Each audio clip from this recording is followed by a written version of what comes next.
bring in Anand Menon, Director of UK in a Changing Europe. Thank you so much for joining us. How much excitement is there, would you say, in the UK about this election?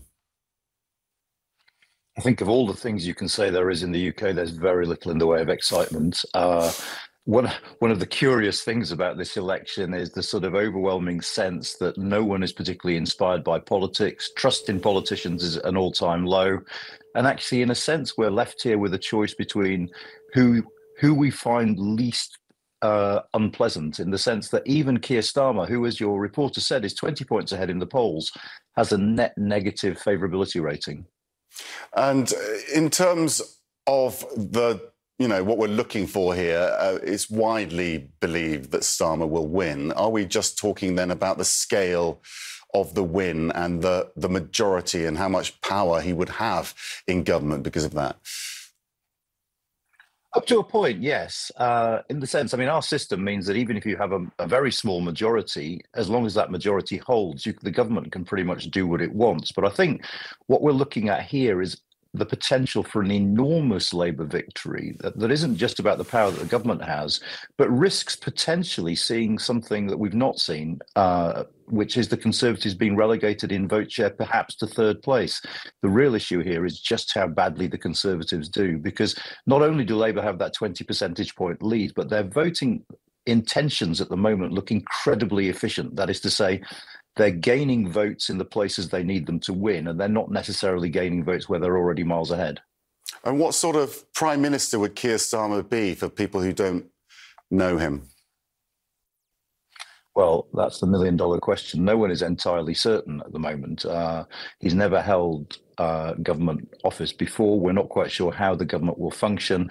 And Labour, because they've been ahead for so long, have played a very defensive game in this election by simply, in a sense, saying as little as possible. So we don't really have a clear sense either of how they'll govern or of what they'll do if and when they come into government. So actually, that is something we're going to have to wait and see after the 4th of July.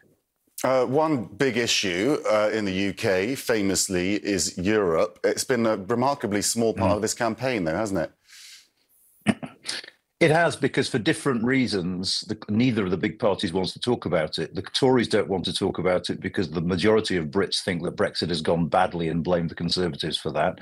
Labour don't want to talk about it because they're trying to attract Leave voters and so don't want to talk about moving us closer to the European Union. So it is the elephant in the room. Both parties are talking about growth. We know that there is a source of growth in terms of the European single market, but neither party will mention it. It's been very, very strange in that sense.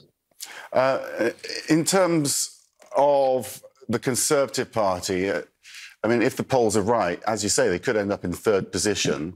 Just explain how that happened, presumably Labour taking some of those votes, but you've also got this issue with reform on the right.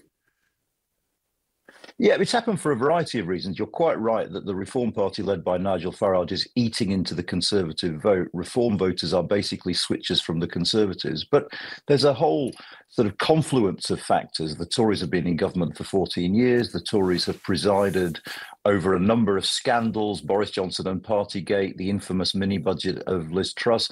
And this is the first parliament since the Second World War where people are going to be poorer at the end of the parliament than they were at the start, not least because of the cost of living crisis that we've experienced. So there's a whole number of reasons, I think, why the Tories are doing badly. I think it's fair to say that Keir Starmer has been a very, very lucky general. And he's got his own issues with his party, hasn't he? I mean, we've made a lot over the years about the splits within the Conservative Party, but there's also pretty big splits within the Labour Party as well. They've had a very good campaign, but what will that look like if they get into government? I think when it comes to splits in the Labour Party, I'd say yes and no. On the one hand, Keir Starmer has been remarkably successful and efficient at ensuring that the left of the party has no control over the party anymore. Since he became leader, he's effectively pushed them out of key decision-making positions.